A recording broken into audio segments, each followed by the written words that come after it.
မမေပြောစရာရှိတယ်မမေတို့မှလေပြေးကြီးမှဒီသမီးလေးတယောက်ပဲရှိရဆိုသမီးတည်ရနော် မမေရဲ့ပြေးကြည့်မနေပါနဲ့မောနေပါအောင်ဖြည်းဖြည်းကြည့်လေဒီသမီးလေးတယောက်တည်းပဲရှိရလေနော် ကဲဒီကောင်မလေးကတော့သမီးတကောင်နွားတစ်ထောင်ဆိုတဲ့စကားပုံကတော့မှန်နေပါပြီ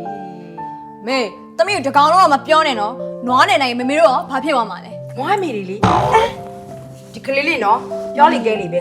ဒီမှာသမီးကိုလေမေမေကနွားနဲ့နိုင်နေတာမဟုတ်ဘူးငါသမီးလေးကိုထင်းရတာနွားတစ်ထောင်ထင်းရတာနဲ့တူတယ်လို့ပြောနေတာသမီးမေမေရှိရှိနဲ့ပြောတော့မှာငါသမီးလေးကိုလေဦးရွှေလာမင်းဒေါ်မြတ်စုကလေးရဲ့သားအောင်စုတူပိုင်နဲ့မေမေတို့စီစဉ်ထားတယ်ပေးစားမယ် မေအောက်စုထူးပိုင်ထီဆိုင်တော့သမီးမလိုချင်ဘူးနော် ထီဆိုင်ဟဲ့အောင်စုတူပိုင်ဆိုတာထီဆိုင်မဟုတ်ဘူးလူနာမဲလူနာမည်ရလဲနော်ပေးစားရှာတော့ထီဆိုင်နာမည်ကြီးပေးထားတယ်မေတို့သမီးတစ်ခါတည်းပြောထားမယ်နော်အဲအောက်စုထူးပိုင်ဆိုတဲ့လူလည်းသမီးမယူပြီးတော့စိုးမိုးကြော်ဝိုင်းဝိုင်းလဲဆိုတော့သမီးမယူဘူးနော် သမီးလေးရေ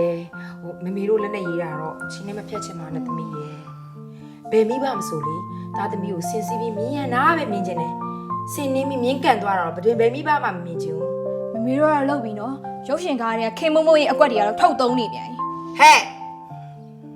ငါခင်မမိုးအိတ်ကွက်ပဲတုံးအောင်ကွက်ပဲနင်းဒီအောင်စုတူပိုင်ကိုယူရမယ်ဒါပဲနော်နင်ဟင်းပြောရဆိုတော့တကယ်နားထောင်ဘူးလေ